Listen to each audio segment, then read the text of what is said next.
সাইয়েদনা ইব্রাহিম ফ্যামিলির জন্য দোয়া করতেন, রব্বি জাআলনি মুকিমাস সালাতি ওয়া মিন যুররিয়াতি রব্বানা ওয়া তাকাব্বাল দুআ।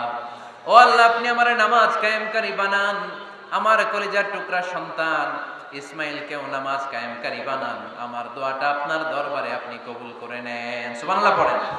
রব্বানা ইন্নী আসকানতু মিন যুররিয়াতি বিওয়াদিন গায়রি যী যারইন ইনদা বাইতিকাল মুহাররাম। ও আল্লাহ, আমার সন্তান সন্ততি, আমার ফ্যামিলিকে ধুধু মরুপ্রান্তর এই উপত্যকার মধ্যে তোমার কাবা ঘরের সামনে রেখে গেলাম, তাদেরকে তুমি নামাজ কায়েমকারী বানিয়ে দিও। গোটা বিশ্বের সব মানুষের অন্তর আমার ফ্যামিলির দিকে আল্লাহ তুমি ঝুঁকিয়ে দিও।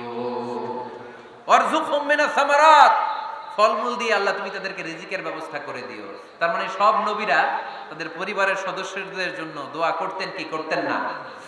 আবার কোরআন আমাদেরকে শিখালো, রব্বানা হাব লানা মিন আজওয়াজিনা ওয়া মিন যুররিয়াতিনা কুররাতা আ'য়ুন ওয়াজআলনা লিল মুত্তাকিনা ইমামা। ও আল্লাহ, এমন নেককার সন্তান, এমন নেককার স্ত্রী আপনি আমাকে দান করেন যাদের দিকে তাকালে আমার চোখ দুইটা ঠান্ডা হয়ে যায়। চক্ষু শীতলকারী স্ত্রী দেন। বিয়ে যাদের হয় নাই, ইয়াং ছেলেরা এই দোয়াটা করবা। বিয়ের জন্য দোয়ার দরকার আছে না নাই? প্রতিদিন এই দোয়া করবা, আল্লাহ এমন স্ত্রী দেন, এমন জীবন সঙ্গিনী আপনি আমাকে দেন, এমন লাইফ পার্টনার দেন যার দিকে তাকালে আমার চোখ জুড়িয়ে যায়। এমন সন্তান আল্লাহ আপনি আমার ফ্যামিলিতে দেন যাদের দিকে তাকালে আমার চোখ দুইটা ঠান্ডা হয়ে যায়। নেককার সন্তান, নেককার স্ত্রী আল্লাহর কাছে দোয়া করে চেয়ে নিতে হয়। তাহলে ফ্যামিলি মেম্বার একে অপরের জন্য দোয়ার দরকার আছে না নাই?